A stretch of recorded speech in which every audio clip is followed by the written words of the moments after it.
Bon.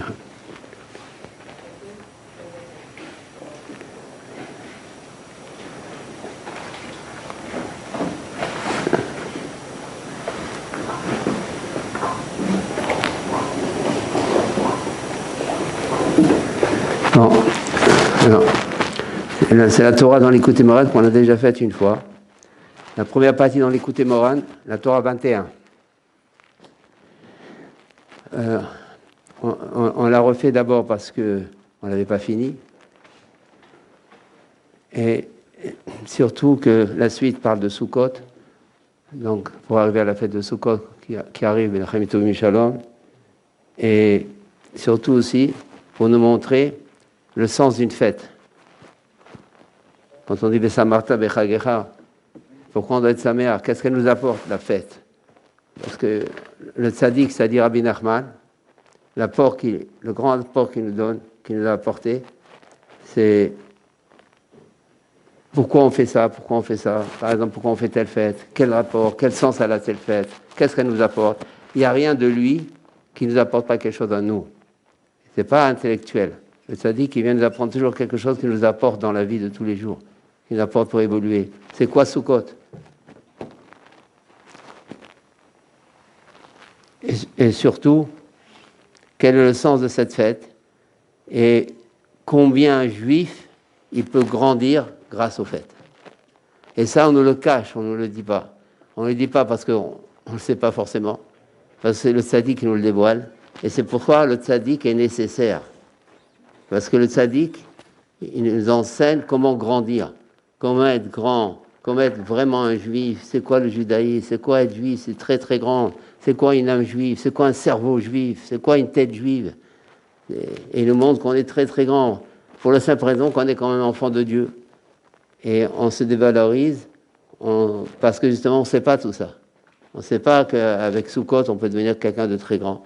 On ne sait pas. Et justement Rabbi Nachman, à l'occasion, va nous apprendre ça. Alors on va essayer, avec la grâce de Dieu, de résumer un peu ce qu'on a déjà fait. Il ne faut pas que cette révision soit une répétition. Et puis on n'aura pas le temps après de parler de Sukkot. Donc on va rapidement, avec la grâce de Dieu, c'est pas très simple pour moi de prendre les points fondamentaux de ce qu'on a déjà vu et pour les faire après activer dans la fin de la Torah, c'est-à-dire concernant la fête de Sukkot. Le début, il faut le dire, le premier passage qui amène Rabbeinu, c'est Achor va Kedem Sartani. Il faut revoir ce passage. Qui parle? C'est Adam Arishon dans les Télim. Il dit à Hachem, Achor va Kedem Sartani. Adam Arishon dit à Kodesh Baruch Hu, arrière et devant, tu m'as formé. Arrière et devant, tu m'as formé. Là-dessus, Rabbi Nachman nous donne le sens profond. Le sens simple, on sait que l'homme il a été créé collé à la femme, et qu'après une séparation. Ça, c'est le sens simple. Mais c'est sûr que quand Adam Arishon il parle à Hachem, c'est pas pour lui apprendre quelque chose qui était évident, puisque c'est Hachem lui-même qui l'a créé. Donc quand Adam Arishon il parle, automatiquement, il y a un remède. Et ça, c'est la preuve que toute la Bible, elle ne doit pas se lire uniquement dans le pshat, elle doit se lire dans le remède. Et tout le tzaddik, sa révolution, son apport, c'est le remède. Donc tant qu'on n'a pas le remède, on n'a pas la vraie richesse de la Torah. On n'a pas la signification profonde. Il faut apprendre le remède. Quel remède a fait Adam Arishon quand il a dit à Hachem, Achor, va kedem sartani. Achor, arrière, va kedem, devant, tu m'as créé. C'est comme si vous voulez dire, Adam Arishon, qu'en vérité, c'est sûr que l'homme, c'est pas qu'un corps humain. Un juif, c'est un enfant de Dieu. Non, tu m'as fait homme, on dirait qu'il y a tout dedans. Homme, non, homme, il n'y a rien de spécial. Qu'est-ce qu'il vient dire ici? C'est ça le remède. Il vient dire en vérité, il ne parle pas physiquement du corps humain. Il parle de ce que c'est vraiment l'homme. L'homme, c'est le cerveau. L'homme, c'est le da'at. L'homme, c'est la tête. L'homme, c'est ses réflexions. L'homme, c'est ses pensées, son ressenti. Ça, c'est l'homme. Et vient dire à Adam Arishon, et Adam Arishon vient dire à Hachem, en vérité, quand tu m'as créé, tu m'as créé homme selon les nations. Je suis un homme, avec un corps humain, un nez, des yeux, tout ça. Mais finalement, tu m'as donné à moi, Adam Arishon, le potentiel d'être un vrai homme. Alors on va un petit peu plus loin. Tu m'as donné le potentiel. C'est quoi le potentiel d'un vrai homme?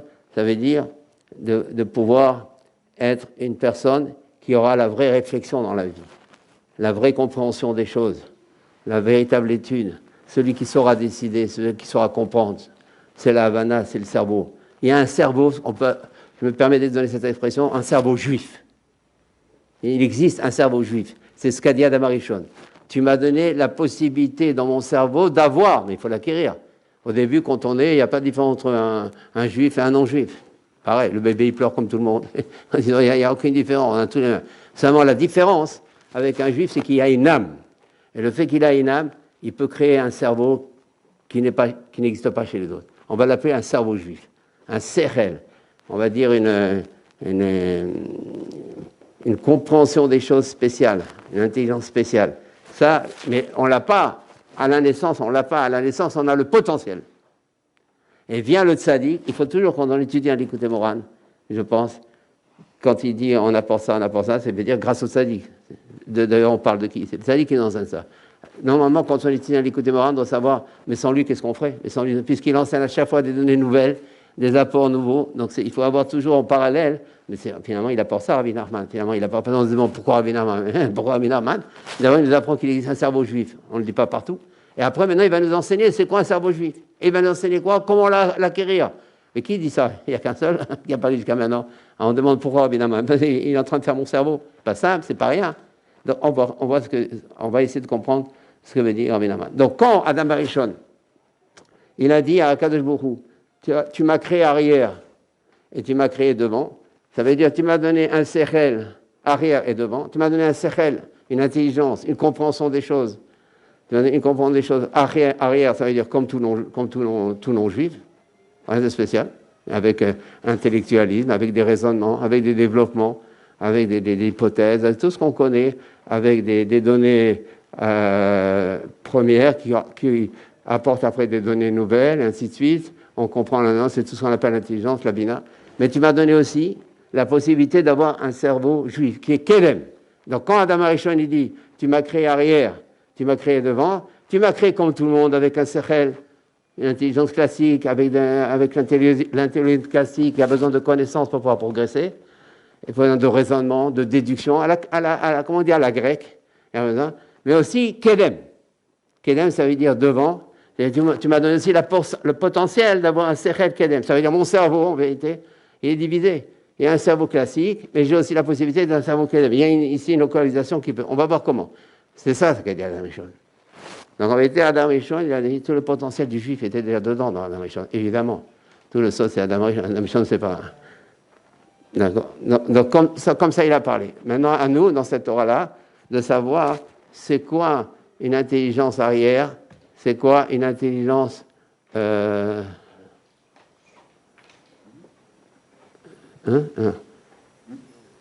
quoi une intelligence arrière et c'est quoi une intelligence devant? C'est quoi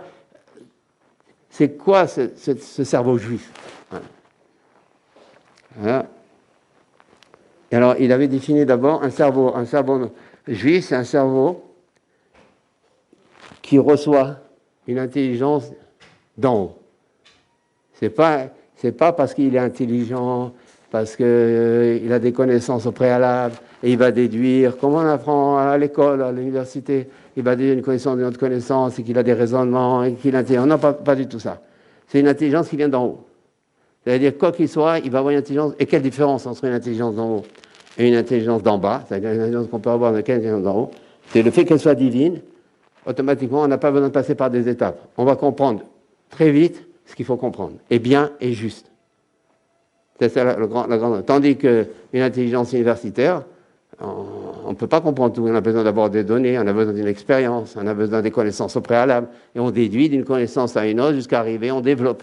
Non pas pour arriver après plus ou moins une conclusion. Mais on n'a pas une descendance divine, c'est-à-dire on comprend très vite, on comprend très vite les choses. Et qu'est-ce que ça fait qu'on comprend très vite les choses? D'abord qu'on comprend très vite, mais le grand apport, on avait vu, c'est que la personne, elle va, par cette intelligence qui est très rapide, maintenant il est très rapide maintenant, ça va illuminer le cœur va s'enthousiasmer, le cœur va vibrer, et la personne, elle va commencer à vivre la Torah d'une façon vibrante, sans la paresse, avec la joie, avec la concentration dans la prière. Souvent, on demande des questions, mais on se concentre. C'est très dur de se concentrer dans la prière. Des questions comme ça, ou c'est très dur de se renouveler. À chaque fois, on nous dit, quand tu étudies, il faut étudier toujours d'une manière nouvelle. Mais comment on fait? On n'a jamais, ça fait des années, je pense à cette question. Mais quel est le conseil? On voit Rachi ramène dans le Chumash, il faut se renouveler. Même Rabbeinu, il ramène. Il faut se renouveler. Il faut compter, quand tu fais la Hamida, ça comme une chose nouvelle. Ton Rosh Hashanah, il faut qu'il soit toujours nouveau. Quand tu vas au Man, il faut que c'est la première fois, là peut-être c'était l'avant-dernière. Il faut que c'est la première fois au Man. Mais comment on fait? Comment on fait, par exemple, quand on a la possibilité de faire un pays de des doutes? Comment on fait pour renouveler les paroles? C'est à chaque fois, Bon Hashanah, maître du monde, voilà, toujours, hein, le ciel, il s'ennuie. Et le ciel, il n'aime pas l'ennui. Le ciel, il veut le renouvellement. Parce qu'il n'y a pas quelqu'un, Kaviachol, qui se renouvelle comme Hachem. Donc Hachem, il faut voir, Hachem aussi, il souffre de nous voir toujours les mêmes, avec les mêmes paroles, les mêmes accents. Les mêmes voix. Il y a des ennuis en haut. C'est là-bas, tout vient d'en haut. Donc s'il y a l'ennui en bas, plus forcément qu'il y a l'ennui en haut. Ils veulent entendre des choses nouvelles, des paroles nouvelles, dites d'une manière, une nouvelle syntaxe. C'est très rare, on entend des nouvelles syntaxes, toujours on dit les mêmes paroles, les mêmes paroles. Quand on envoie des khabérim, toujours comme ça va, tu vas bien, il n'y a rien, toujours pas de redouche. Voilà, maintenant on envoie des vidéos, on dit plus rien maintenant. Maintenant on envoie des vidéos, c'est bien, ça fait une relation, Shabbat Shalom, mais ça veut dire qu'il y a une galoute de la parole. Il n'y a plus la parole, on ne sait plus se renouveler, on ne sait plus faire quelque chose, on est toujours pareil. Alors comment on fait? Eh bien, il vient nous dire Rabbi Nachman que si on a cette intelligence, on va voir maintenant comment l'acquérir, mais si on a cette intelligence, on va dire divine, plus une intelligence humaine, c'est-à-dire un cerveau juif qui va me permettre d'avoir des paroles nouvelles, parce qu'il va renouveler mon cœur. Mon cœur va se renouveler, je vais avoir un nouvel enthousiasme, un enthousiasme pour la Torah, pour les mitzvot, pas pour le reste. Un enthousiasme nouveau, donc il y aura de moins en moins la paresse, la concentration dans la tefila, parce que toute la concentration dans la tefila, c'est parce qu'on ne se renouvelle pas. Donc on n'arrive pas, on relit toujours la mida, on a un problème. Hachem, comment je fais? Je prie toujours sans concentration. Ça, c'est le grand problème de la galoute. Tout, c'est la prière, et d'Afka, la prière, on l'a pris sans concentration. Tout, c'est la prière, c'est le grand problème. Et bien voilà, si on a un cerveau juif, on va voir comment l'acquérir. Mais c'est ça, il va nous poser parce qu'il va renouveler le cœur.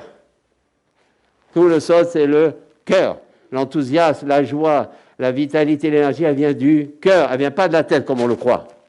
Jusqu'à cette Torah, on croit que ça vient de la tête. On dit non, là, j'ai compris quelque chose, je m'enthousiasme. Non, quelqu'un peut très bien comprendre quelque chose et après il va prier très vite. Ou même, il va prier très vite parce qu'il va encore étudier. Tout ça, ça veut dire que c'est l'inverse. C'est un vieillissement, c'est pas un renouvellement. Même s'il va maintenant prier vite pour l'étude. Mais non, il faut que au contraire, ton étude, toi, tu es arrivé à la prière. Et pourquoi il y a ça? Parce que le cœur, il ne se renouvelle pas.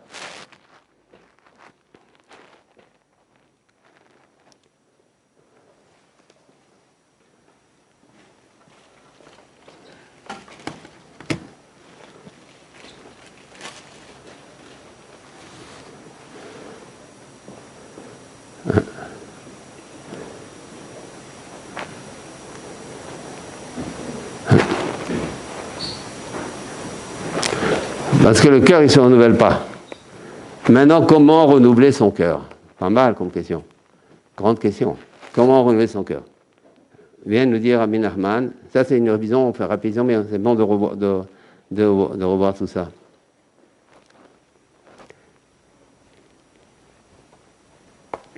Il dit Rabbi Nachman, il va faire une relation étroite entre les 5 sens qu'on a, que le corps humain a, avec le cerveau. Parce que tout le but, en vérité, le cœur, il ne peut pas se renouveler si on ne cachérise pas le cerveau. Ça, c'est le grand principe de Rabbi Nachman. Le cœur, il va se renouveler que par la sanctification du cerveau. Sanctifier, d'abord. C'est le mot important à savoir. Il y a purifier et il y a sanctifier. Comment moi je comprends? Il y a purifier et il y a sanctifier. Purifier, il y a un élément, on va le purifier. On va enlever le pas bon de cet élément, comme de la chimie. On va enlever le pas bon de l'élément, on va garder le bon. On purifie. On va retirer le pas bon. On a purifié la chose. Maintenant, j'ai du bon. Je purifie. Sanctifier, c'est beaucoup plus que ça. Sanctifier, j'ai rendu l'élément saint. Ça veut dire quoi, rendre un élément saint? Ça veut dire il ne pourra jamais avoir du pas bon dans ces éléments. Il a enlevé tout ce qui est mauvais possible. Par exemple, on va dire, si on purifie la bouche, on va dire comme ça, Si on purifie la bouche de certaines choses pas bonnes. Mais si on sanctifie la bouche, elle peut plus dire des choses pas belles. On peut par exemple purifier la bouche, on fait plus de la shonara, mais on peut dire encore des choses sales. On a purifié au niveau de la shonara, mais elle a encore encore à purifier tout ce qui est par exemple les mots sales, les mots vilains. Mais quand on dit on sanctifie, c'est un exemple pour nous aider dans ça, parce que moi-même j'ai eu un peu la difficulté. Quand on dit on sanctifie, c'est-à-dire de la bouche ne peut plus sortir du pas bon. Ça, on a rendu la chose sainte. Il y a la différence entre on rend une chose pure et on rend une chose sainte.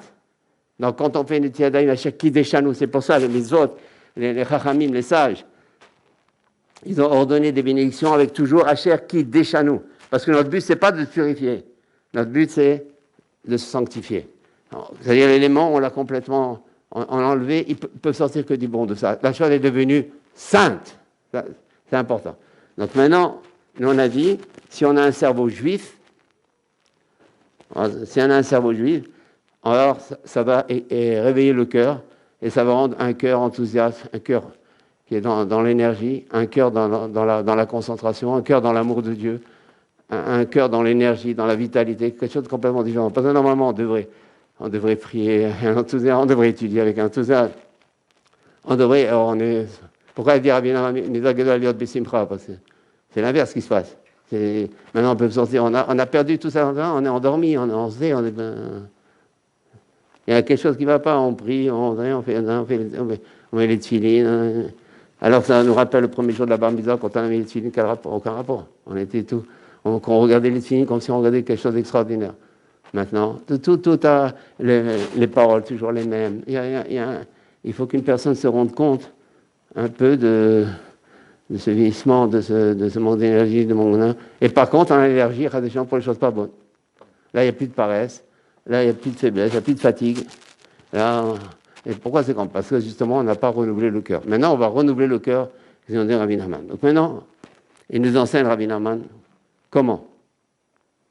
Pratiquement. Parce que Rabbi Nachman, deux choses dans Rabbi Nachman. D'abord, il dit jamais quelque chose s'il n'a pas prouvé.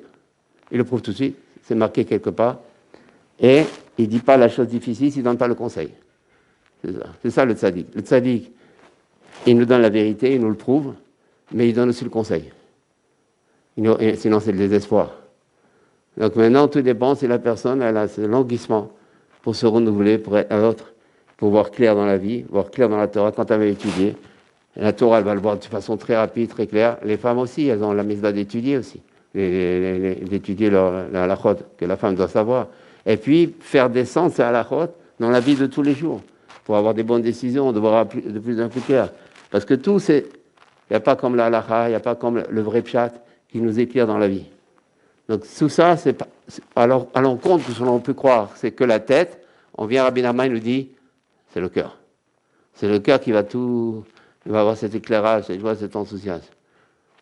Sans enthousiasme, il n'y a pas de compréhension, il n'y a pas de concentration, il n'y a pas d'énergie. Mais l'enthousiasme qui vient d'un cœur juif. Maintenant, comment avoir ça? On avait dit Rabbi Nachman, on peut avoir ça que si on sanctifie les 7 orifices. Les 7 orifices, c'est les 5 sens. D'accord? Et ça fait en tout 7. Et pourquoi? Parce que bien qu'à l'école, comment on apprend que tous les sens, elles dépendent du cerveau. Donc, s'il n'y a pas de cerveau, il n'y a rien. On peut ni entendre, ni voir, etc. Tout de même. Maintenant, Rabbi Nachman vient nous dire le sens inverse. Qu'en vérité, les 5 sens vont répondre maintenant. Elles vont quoi? Elles vont purifier le cerveau. Ça veut dire que selon comment nos 5 sens, on va les activer dans la vie, par exemple les yeux, ne pas voir ce qu'il ne faut pas voir, l'oreille, savoir écouter, savoir accepter les paroles des sages, ne pas être têtu. Être têtu, ça évite tous ces bienfaits-là. L'entêtement n'est pas bon. Parce que l'entêtement gêne pour sanctifier l'oreille. Donc si on fait attention à la bouche, on dit que des paroles vraies, des paroles émettes, on ne ment pas, le mensonge. On essaie de ne pas mentir. On sanctifie tous les 500. Enfin, on sanctifie le nez. Comment on sanctifie le nez? On a vu par la hirat shamaim, par la crainte de Dieu. Et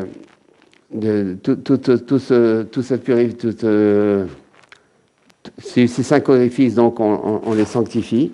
Alors, ils vont aider ces 5 orifices, ces 7 orifices, ils vont aider le cerveau à se purifier. C'est-à-dire, dans le cerveau, il est localisé en 5 parties ou en 7 parties. Chaque sens, de la même manière que le cerveau permet au sens d'être activé, de la même manière, le sens permet de sanctifier la partie du cerveau qui le correspond. Ça veut dire que le cerveau, non, on n'a pas d'un cerveau juif. Un cerveau juif, c'est un cerveau qui s'est sanctifié, qui s'est sanctifié, qui a été sanctifié par le fait qu'on a fait attention, qu'on s'est bien comporté dans les 5 sens. Plus une personne se comporte mieux dans chaque sens, par exemple dans les yeux, par exemple elle fait attention à ses yeux, la personne va sanctifier la partie du cerveau qui correspond aux yeux, et cette partie-là, on va dire cette partie yeux, cette partie regard, cette partie donc se localise dans ce cerveau-là, va être apte, capable de recevoir ce qu'on appelle le Shefa Eloki, c'est-à-dire ce bienfait divin qui va justement réveiller le cerveau et va le faire comprendre des choses qu'il n'aurait jamais compris avant s'il n'y avait pas ça. Mais pour ça, il faut que le cerveau soit suffisamment capable de recevoir. Il faut qu'il soit un kéli. Mais pour qu'il puisse recevoir, il faut que par exemple, la partie œil qui est dans le cerveau, qui correspond au cerveau, il faut que l'œil lui-même ne regarde pas ce qu'il ne faut pas regarder, pour qu'il sanctifie la partie du cerveau qui correspond à cet œil, pour que cette partie-là puisse déjà recevoir quelque chose en haut. Ça, c'est bien sûr, parce que c'est sûr que s'il n'y a pas un travail personnel, on ne peut pas recevoir. Il faut être toujours un ustensile pour recevoir. Et l'ustensile pour recevoir, c'est comment on se comporte dans la vie. Là, on devient une usine d'ustensiles. C'est comment nous, on va se comporter dans la vie. Si la personne fait attention à son regard, à ses yeux, elle va sanctifier cette partie du regard dans le cerveau. Donc, une partie va déjà pouvoir recevoir. Si elle fait attention à la Hirat Shamaim, elle fait attention de se demander toujours est-ce que Dieu permet ça, est-ce que Dieu ne permet pas ça, est-ce que c'est un bon comportement que je fais, à chaque fois elle se remet en question, elle fait travailler sa crainte de Dieu. Donc elle va maintenant travailler la partie nez, le nez, la partie nez qui est localisée dans le cerveau, elle va sanctifier cette partie nez qui va pouvoir recevoir après le Shefa Eloki. Et c'est tout comme ça. En gros, voilà ce qu'on a vu, c'est sa sanctification. Donc, c'est par la sanctification des sens, c'est bien le cas de le dire en français, parce que le sens, il va dans tous les sens. C'est bien, il est activé grâce au cerveau, mais en même temps, il va sanctifier le cerveau. Et chacun donne à l'autre. C'est pas comme on apprend à l'école, uniquement le cerveau donne, on n'apprend que ça, le cerveau, un médecin, il voit que ça. Le cerveau, il permet l'œil, il permet la vue, il permet la parole. Mais non, mais l'autre sens aussi. Le sens, mais ça, ils ne l'ont pas, parce qu'il n'y a pas l'âme. Ce qu'on a dit tout à l'heure précédemment. Donc il faut déjà voir que le sens va dans tous les sens. Aussi bien le cerveau permet au sens, aussi bien le sens sanctifie le cerveau. Pour que le cerveau puisse être capable de quoi? De recevoir le Shefa Eloki. Il va recevoir donc cette influence divine qui va permettre, donc le cerveau, il va être activé rapidement. C'est divin. On est dans du divin. Dès qu'on est dans du divin, on est dans du rapide. Ça, c'est un grand clap. Dès qu'on est dans du divin, on est dans du rapide. On n'est plus dans le teva. On dirait. Ce rapide-là, le fait que maintenant on est dans du rapide, on va comprendre très vite, c'est comme un moteur. Automatiquement, ça va réchauffer. Que ça va chauffer, puisqu'il y a un mouvement qui est de plus en plus rapide, ça va réchauffer le cœur. Le cœur va s'enthousiasmer, il va avoir l'enthousiasme, il va avoir la compréhension, l'énergie, la concentration. Voilà le but de cette Torah, tant qu'on ne parle pas de Sukkot. Après, on verra pourquoi Sukkot. Quel rapport entre Sukkot et ça? Mais déjà, on a essayé de faire une rétrospective rapide, un peu ce qu'on a vu. Donc, pour le moment, donc notre but à nous maintenant, parce qu'on voit qu'il y a 2 sortes d'intelligence. L'intelligence, on va dire, profane, humaine, l'intelligence que l'on connaît, ça dépend maintenant de l'intelligence de la personne, s'il est doué, pas doué, s'il fait travailler son intelligence, comme on connaît. Et il y a l'intelligence divine qui est au-dessus de tout ça. Même si la personne, elle n'est pas forcément intelligente dans la vie de tous les jours, elle a un coefficient très, très réduit, mais elle peut être un génie en termes de Torah. Elle peut avoir une compréhension énorme des choses, des choses très profondes que même d'autres, des médecins ou qui ont fait des grandes écoles n'ont pas accès. Parce que c'est pas divin. C'est uniquement. Et nous, le juif, on a été assimilés déjà par ça. On ne savait pas qu'il y avait cette intelligence juive, cette intelligence divine. On parlait doué, pas doué, coefficient. Et toute la société, elle nous a mis dans ce roi-là. Alors que nous, c'est pas du tout. Dès qu'on est juif, c'est autre chose. Mais il y a du travail. Il y a du travail. Et c'est ça, et c'est l'apport du tzaddik, qui veut dire quel travail faire. C'est pour ça que le tzaddik, il a dit, il est venu nous faire grandir. Un juif, tant qu'il ne sait pas qu'il peut être très grand, il n'a pas commencé. Très grand, très grand. On peut être très grand, très grand. On peut tout avoir. Mais croire en soi. Il faut croire en soi. Mais croire en soi, ça veut dire accepter les conseils du tzaddik. Voilà. Donc il avait prouvé, là, on passe sur ça parce que maintenant on n'a pas le temps. Et donc l'oreille, on a dit comment on purifie l'oreille. On avait dit avoir la imuna dans les sages. Donc c'est sûr que quelqu'un qui n'a pas encore arrivé au niveau de croire aux tzadikim, c'est-à-dire il croit dans les Gdoléador, mais il ne croit pas encore dans les tzadikim, et surtout, même s'il croit dans les tzadikim, mais il ne croit pas dans les tzadikador, pour le moment, il n'a pas eu ce mérite. Donc automatiquement, il n'accepte pas les paroles. Par exemple, il n'accepte pas les paroles des tzadikim, les paroles des sages. Donc automatiquement, il n'a pas purifié, il n'a pas sanctifié la partie du cerveau qui concerne l'oreille. Et donc, dans ses compréhensions, il ne peut pas avoir une véritable compréhension des choses, automatiquement. Parce que c'est bouché à un moment dans le cerveau. Et toute la partie qui est en rapport avec l'oreille, localisée dans le cerveau, elle est bouchée. Donc la personne ne peut pas. Il y a un manque déjà. C'est pour ça qu'il peut être un grand, il peut connaître tout le chasse. Parce que toujours on a cette question, mais quand il connaît tout le... Mais non, il y a un problème dans le cerveau. Parce qu'il n'y a pas l'acceptation. C'est pour ça, nous, quand on s'entête, même dans la vie de tous les jours, on est entêté, quand on dit on s'entête. Dans une situation comme ça, on est têtu. L'entêtement. C'est pas rien d'être têtu. Il n'y a pas que c'est un défaut. D'ailleurs, tout défaut, c'est un manque dans le cerveau, tout à fait. Mais le fait qu'on est têtu, des fois on s'entête, ça arrive dans la vie de tous les jours, un entêtement sur quelque chose. Donc c'est un manque dans la imuna des sages. Et donc automatiquement, il y a un problème dans le cerveau. C'est pour ça, un défaut, c'est le problème du cerveau. C'est pas rien, un défaut. Un défaut, de la même manière qu'il y a un cerveau juif, de la même manière que tout défaut, c'est pas rien chez un juif. On ne doit plus raisonner à la grecque. C'est quoi un défaut, c'est une qualité? Non, il faut maintenant raisonner cerveau. Parce que tout ce qui nous intéresse, c'est le cœur. Il faut essayer de faire entrer ça. Il faut raisonner maintenant toujours cerveau, parce que la seule chose qui peut transformer le cœur, c'est le cerveau. C'est ça qui est important. Mais le plus important, c'est le cœur. On veut la rayout, la vitalité, la concentration dans la prière, la vie, la joie, le renouvellement. On veut tout ça, nous. Renouveler ses paroles, à chaque jour faire une nouvelle Libre des 12, une inspiration, la femme inspire. Mais c'est ça l'inspiration. Une inspiration divine, c'est pas poétique, c'est pas romantique. Il faut quitter tout ce roi. Quand on croyait que l'inspiration s'appelle qu'une inspiration s'il est romantique. Non, c'est pas ça. Si elle n'est pas divine, c'est pas une inspiration pour nous. Un juif, il a ses termes à lui, il a son vocabulaire à lui, il a sa vie, c'est un enfant de Dieu. Et les non-juifs, c'est des créatures qu'on doit respecter, qui font aussi leur travail, qui ont aussi un Gan Eden. Mais tant qu'il n'y a pas de conversion, ils n'ont pas encore reçu une âme, donc ils ne peuvent pas encore avoir un cerveau juif. Mais c'est comme ça, tout est pour le bien. Chacun, il a sa fonction. C'est pour ça que nous, on doit bien se comporter envers les non-juifs, on doit avoir un respect non-juifs, parce qu'ils font aussi leur travail sur Terre. Eux aussi, ils ont une mission sur Terre. Ils ont les Bnei Noach, ils sont là, c'est pas rien. Eux aussi, ils ont un Gan Eden. Mais chacun là où il est, là où il est. En gros,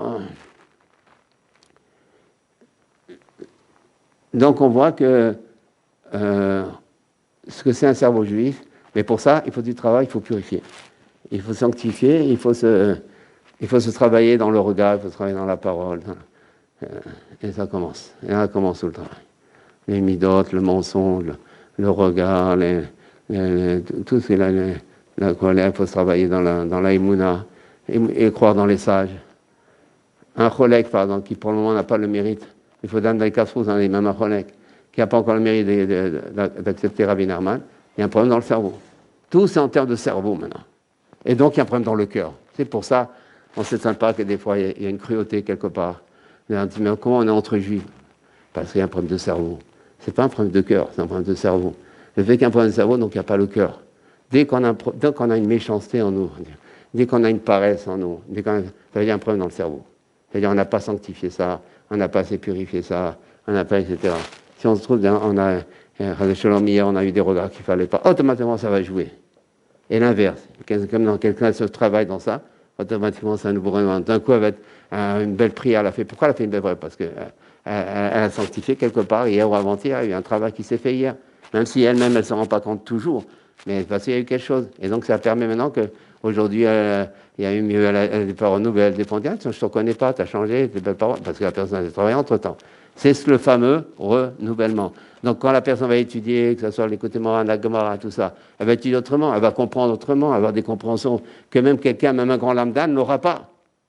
Parce que c'est divin, ça descend, c'est du rapide. D'un coup, il aura un pshat, qui va dire, ah, où tu as trouvé ce pshat? Non, il a trouvé, il est monté en haut pour le trouver. C'est pas, il a trouvé parce qu'il s'est renouvelé, il s'est purifié. Et le cœur, donc il gagne d'une part que la tête se renouvelle, etc. Et donc comprend les choses, et surtout le cœur, l'enthousiasme et toute la compréhension des choses. Et là, l'halakha va comprendre et tout est comme ça. Elle va savoir distinguer dans la halakha rapidement les choses, et juste d'une façon beaucoup plus juste que même personne. On est autre. Autre, ça veut dire on devient vraiment juif, c'est ça, autre. On retrouve un cerveau qu'on a perdu. On a perdu un cerveau. On a perdu un cœur. Ça, c'est Rabbi Nachman. Bien sûr, je dis des paroles comme ça a l'air... mais c'est quand même vrai. Seulement, il faut travailler. Il faut qu'on se travaille. Et c'est tout Rabbi Nachman. Ça, c'est... maintenant...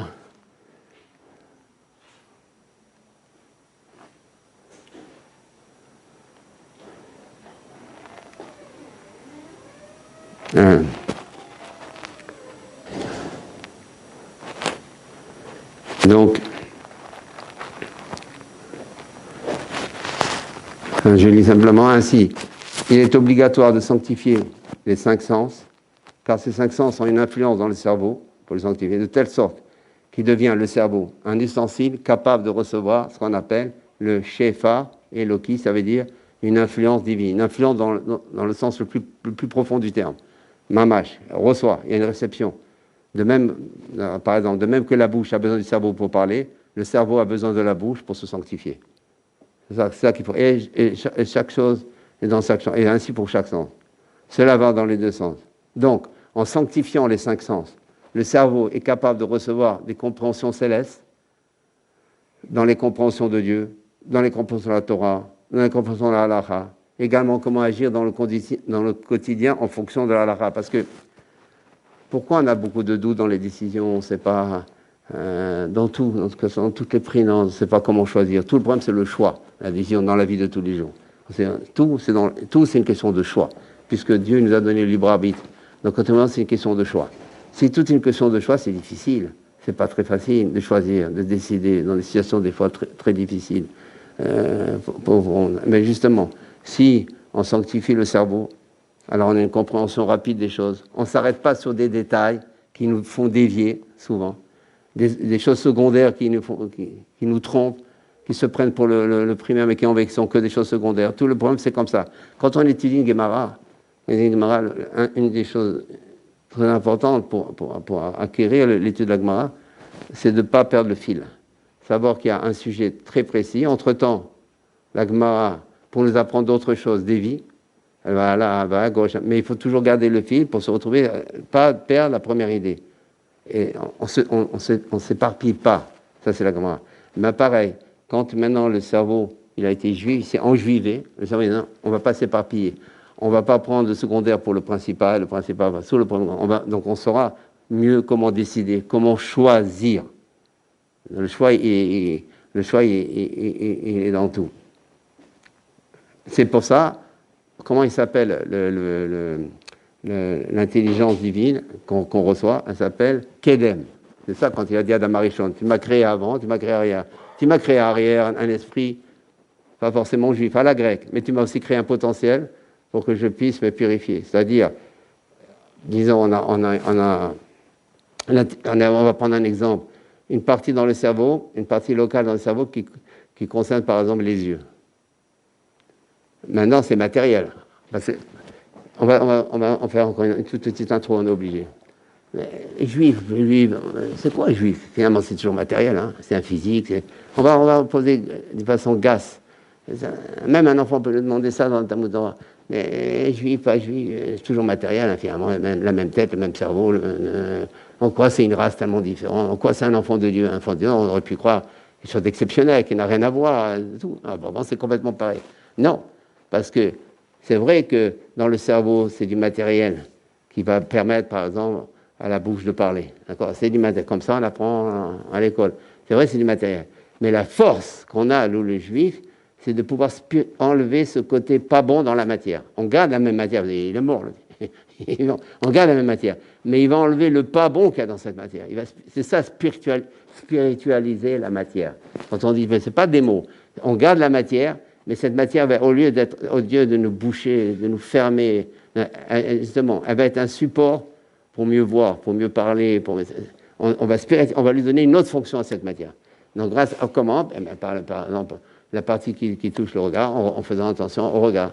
Donc, on ne s'en rend pas compte, mais quand on fait un effort sur le regard, tout de suite, le cerveau, il reçoit une sanctification, il se soigne, il se guérit, et donc on va pouvoir mieux comprendre.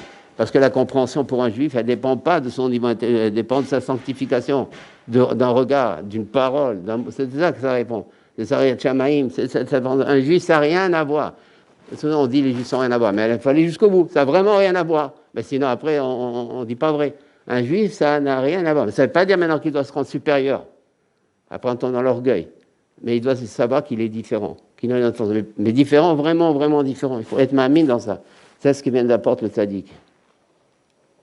C'est ce qu'on disait là tout à l'heure.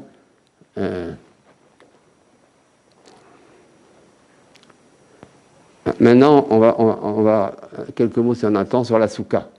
Maintenant, la force de Rabbi Nachman, c'est qu'il va nous expliquer la soukha.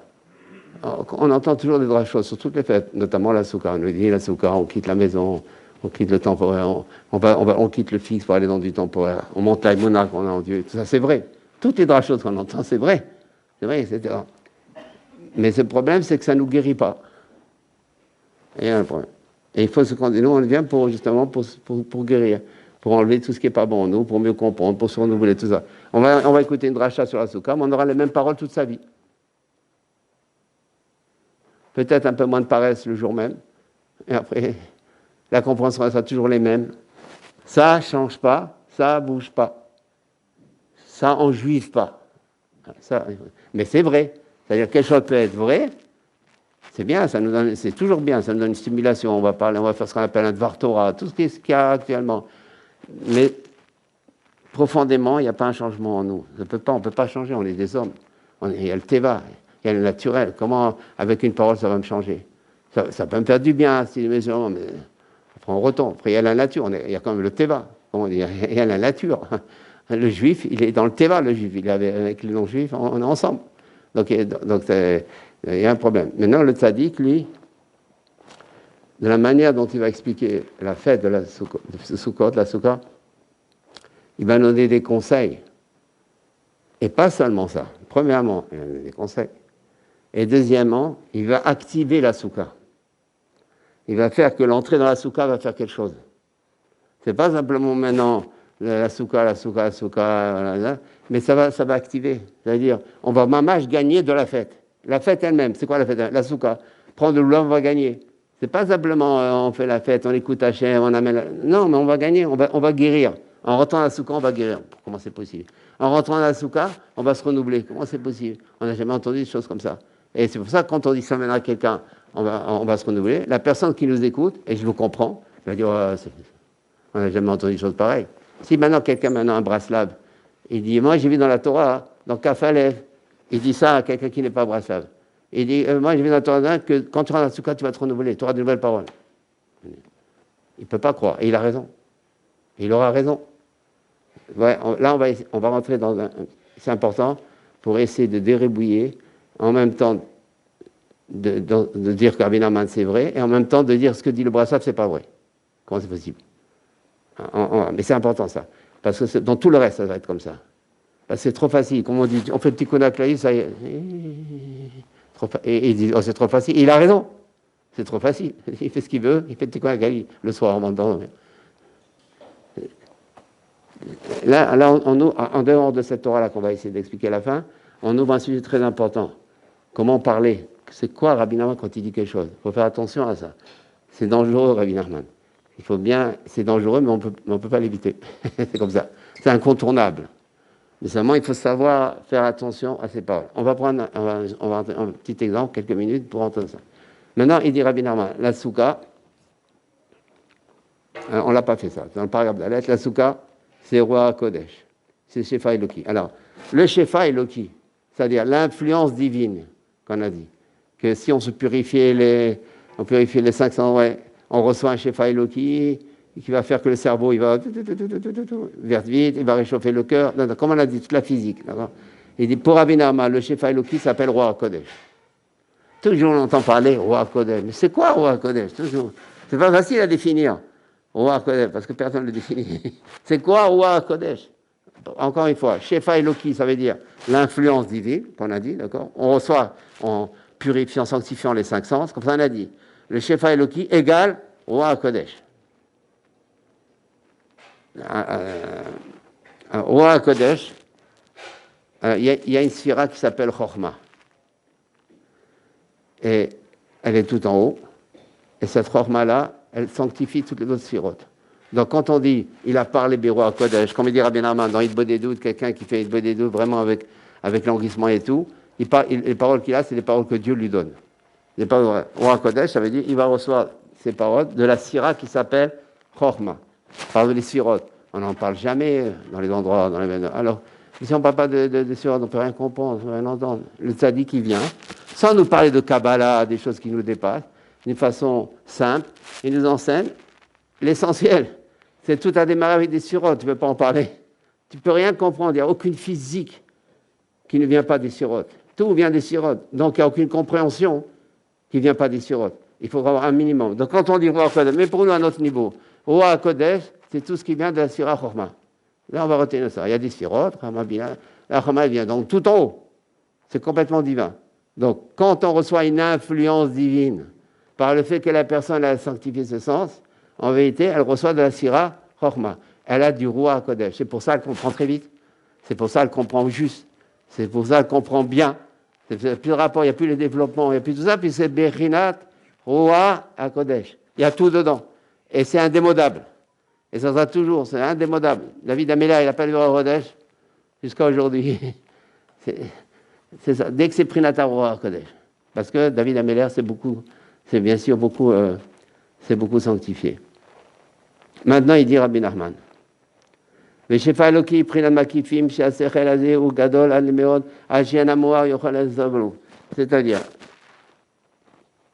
il y a des compréhensions qui pour le moment ne sont pas intégrées en nous. Elles sont très élevées.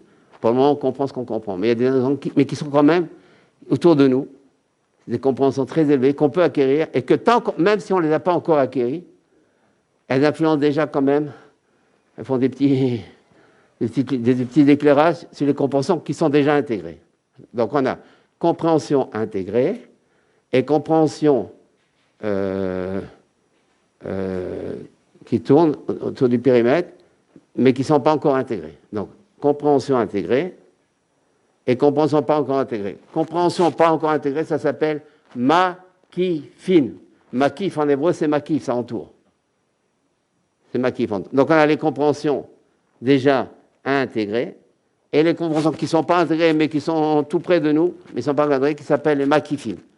Ça entoure, ce qui entoure. Et c'est tout le sort de la choupa, quand la femme elle tourne autour du mari, c'est pour lui faire entrer, c'est tout le lien des makifim, ce qu'on appelle les makifim. Maintenant, Rabbi Nachman nous enseigne dans le paragraphe d'Alet. On a dit que ce sechel-là, Shefa Eloki, c'est Prinat Ruach HaKodesh. Maintenant, il dit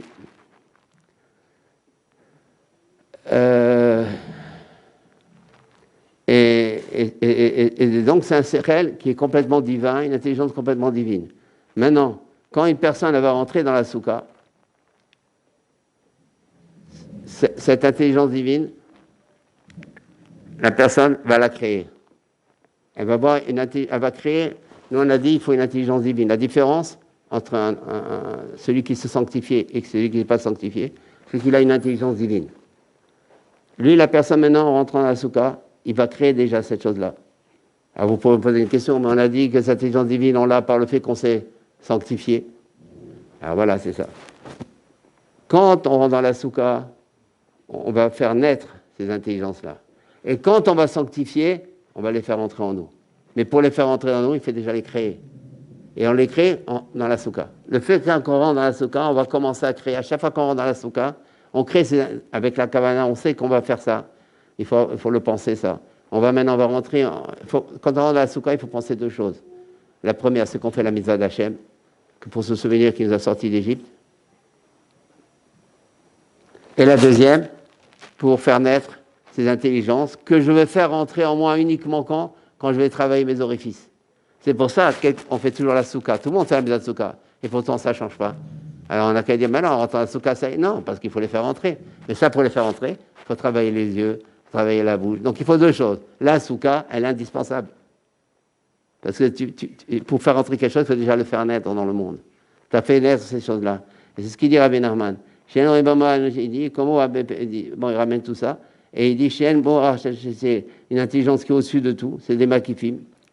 Et qui entoure, donc qui n'est pas encore là. Et ça, on l'a uniquement quand on le fait naître. Donc, encore une fois, la fête de la soukha, c'est pour faire naître des compréhensions divines en nous, des compréhensions pures, très justes, mais qu'on pourra faire entrer que si la personne, elle va sanctifier dans les orifices. Il faut deux choses, la soukha et le travail personnel. Et toute la fête de la soukha, c'est que rien ne commence sans la soukha. Aucun renouvellement, parce que si finalement on va faire naître, rien ne commence à la soukha. Le cœur, il ne pourra pas bouger. Il pourra passer parce que par la soukha, par le fait qu'on va faire naître. C'est pour ça que la soukha est indispensable. C'est pour ça que c'est pour ça, sans souvenir de quoi on fait la soukha. Parce qu'il y avait les 7 ananim, les 7 nuées qui entouraient les enfants d'Israël. Arrière, sur les 4 côtés, derrière, devant, et un qui nous conduisait. Ça fait 7. Les 7 ananim. Maintenant, on sait que la soukha, pour qu'elle soit cachère, qu'est-ce qu'il faut? Il faut quelque chose qui vient de la terre et qui ne reçoit pas l'impureté. Deux choses. Qui vient de la terre et qui ne reçoit pas l'impureté. Par exemple, ces deux choses-là, qui poussent de la terre et qui ne reçoit pas l'impureté. Par exemple, on va un petit peu s'arrêter là-dessus. Il n'y a pas l'impureté. Nous, quand on apprend la Gemara, ça y est, c'est tout, on s'arrête là. Mais combien ne savent même pas ça? Les hommes comme les femmes, on ne sait pas ça, alors que c'est capital. Pourquoi? Parce qu'il faut que ça pousse de la terre et qu'on ne soit pas l'impureté. Il faut que ça soit kadosh. Donc, il faut que ça pousse de la terre. On ne peut pas prendre, par exemple, du ciment et faire on ne peut pas faire... Il faut que ça pousse de la terre. Pourquoi il faut que ça pousse de la terre? Parce qu'on a dit qu'on sanctifie dans le cerveau ce qui est encore matériel. Et on doit le sanctifier par le fait qu'on ne va pas regarder, on doit sanctifier les parties. Donc on doit enlever tout ce qui est terrestre. Donc il faut quelque chose qui ne pousse pas de la terre. Parce que tout le but de la soukha, c'est de faire naître une intelligence qui est divine. Or si on garde le côté terrestre qu'il y a dans le cerveau, et on ne peut pas... Donc en rentrant dans la soukha, on va déjà on va purifier, on va sanctifier, enlever du côté terrestre qu'il y a dans le... C'est pour ça qu'il faut quelque chose qui ne vient pas de la terre. Parce que là, on doit recevoir ce qu'on appelle une influence de Dieu. Donc pour recevoir une influence de Dieu, il faut que ce ne soit pas du tout terrestre. Terrestre, ça veut dire l'université, les grandes... Ça s'intéresse. Le raisonnement grec. Il faut qu'on enlève ce côté grec. Pour enlever ce côté grec, c'est la soukha qui va nous aider à le faire, à faire naître. Mais pour ça, il faut quelque chose qui ne pousse pas de la terre. C'est grec, terre égale grec. Il faut quelque chose qui ne pousse pas de la terre. Et il faut aussi quelque chose qui ne reçoive pas l'impureté. Parce que justement, on a dit, l'intelligence qu'on voit, c'est Ruach HaKodesh. Donc, c'est ce que dit Rabbi Nachman. On n'a pas le temps, donc on ne peut pas le lire. Et c'est ça qu'il dit. Il dit les H, les Ikar, ouais. Il dit ça c'est Chel. Alors, il dit les Etam.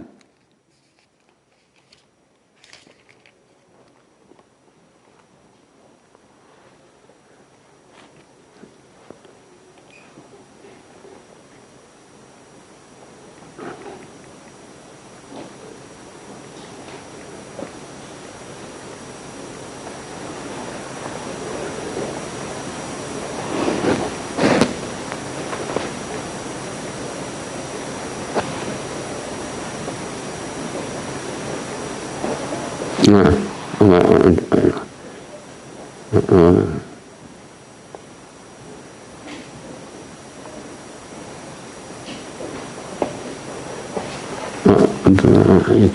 On est terminé, il est tard.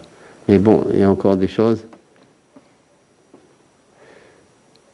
Donc en vérité, pour nous, maintenant, concrètement, de façon simple, se travailler sur les 7 orifices, les 5 sens. Il n'y a pas le choix. Il n'y a pas le choix. Il faut travailler là-dessus. Surtout aujourd'hui où c'est de plus en plus difficile. La gauche, elle est grande. On est parmi les non-juifs et non-juives. Donc on est dans des... Aujourd'hui, il y a une yérida, donc ça, une telle descente. Et d'ailleurs, c'est pas pour rien, finalement, la maladie, le virus, c'est le nez, c'est la bouche, c'est les orifices. Il y a certainement qu'il y a un rapport. Hachem, il nous montre par là, d'une façon très dure, mais il nous montre par là qu'on doit se sanctifier. Sanctifier son nez, c'est ça.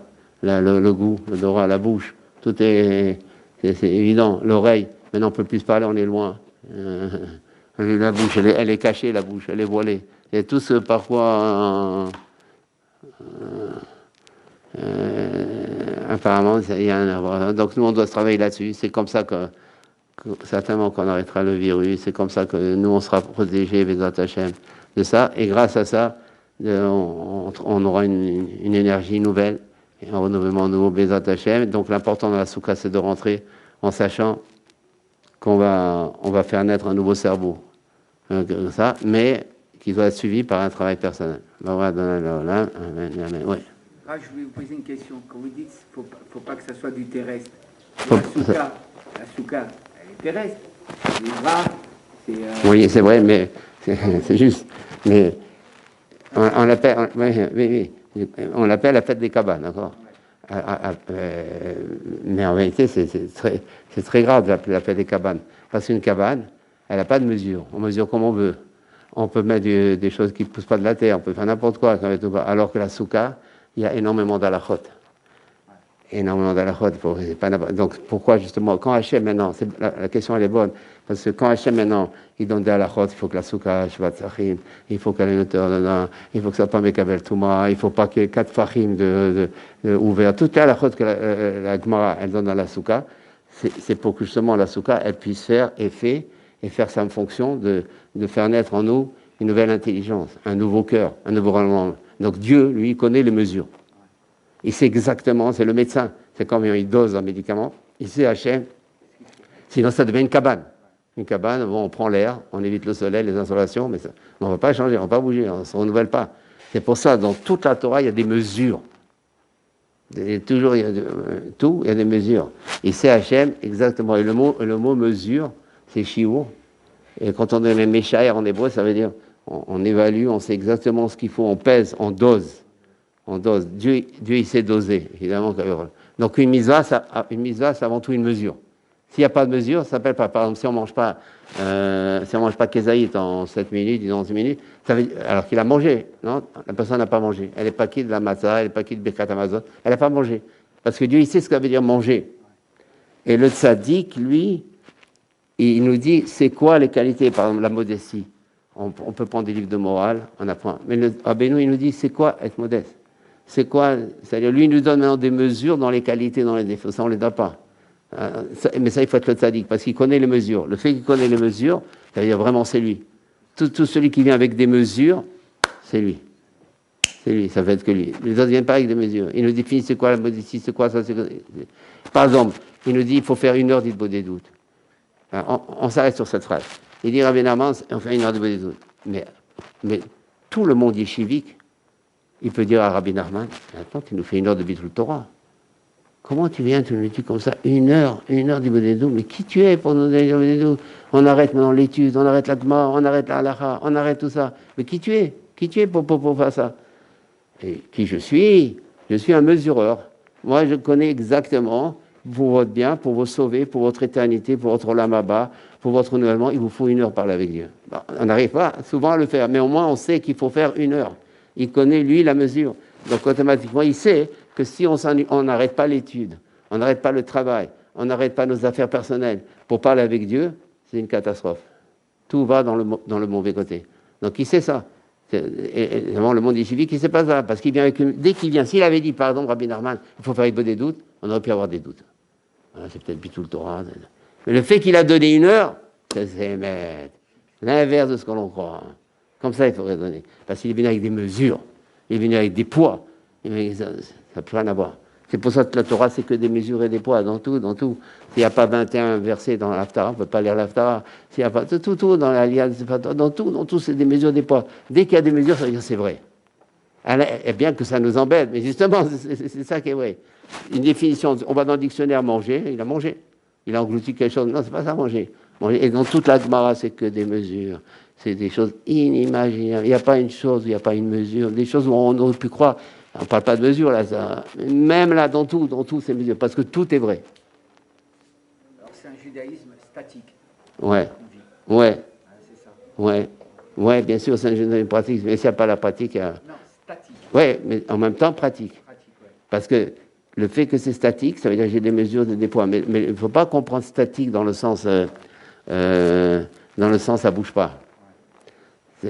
La mesure, elle est faite pour qu'on bouge, justement. C'est comme, comment on va dire,